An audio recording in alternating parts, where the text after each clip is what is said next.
Kyle, I can't wait to get this thing out on the street and go cruising Saturday night. Yeah, 4 stages of nitrous. It's going to be hectic when they see comprehensive this. Yeah, they're not going to expect 1,600 horsepower, are they? No.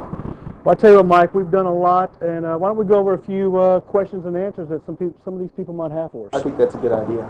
Well, let's start off with some timing. That's pretty important, timing and a lot of nitrous. When spraying about 100 horsepower, what do you think is recommended on a standard application?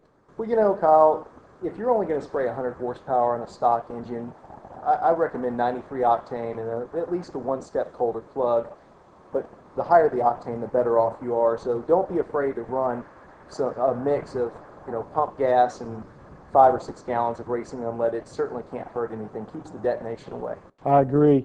And I think starting to pull timing out about 2 to 3 degrees for every 100 horsepower over 125 is a good starting point. Yeah, I totally agree. For instance, this kit, we've got 4 stages. They're each 125 horsepower. We're taking out nearly 16, 17 degrees on this motor, aren't we? Yeah, pretty much close. When we get her dialed in, we'll discover that issue when we hit the track. But for some of these other guys who like to play around, I think 6 degrees is good for about 150 horsepower, depending on their motor application. Yeah, when you get up into the 200 horsepower and above range, ignition timing is really important. So are your plugs, and fuel is critical. I think another thing we need to talk about is bottle pressure.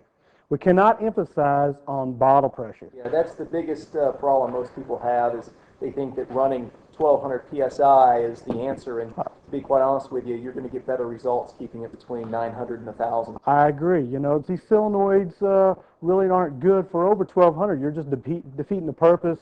The smaller solenoids, they really don't like to be open over that much.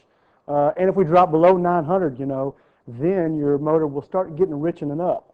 So there's little situations where you need to stay between 900 and 1,000 psi. I think it's optimum working pressure. Absolutely. And it wouldn't hurt at all if you know what your fuel pressure is. Sure. A lot of guys, they call in on the phone and we ask them how much fuel pressure they have, and they don't even know if it's 30, 40, 50 psi. Right. And to get the correct tune-up for your nitrous, you need to know what your fuel pressure is. I highly agree with that.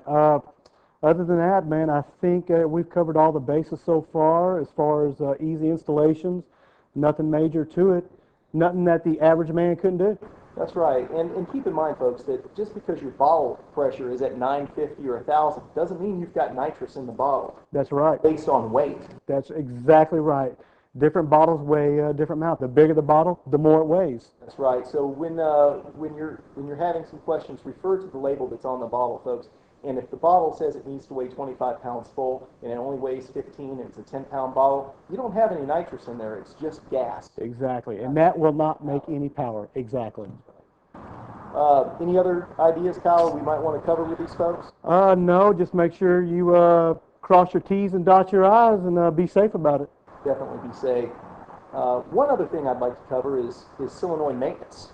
True. A lot of times you keep your bottles filled at random shops and you can get a bad fill.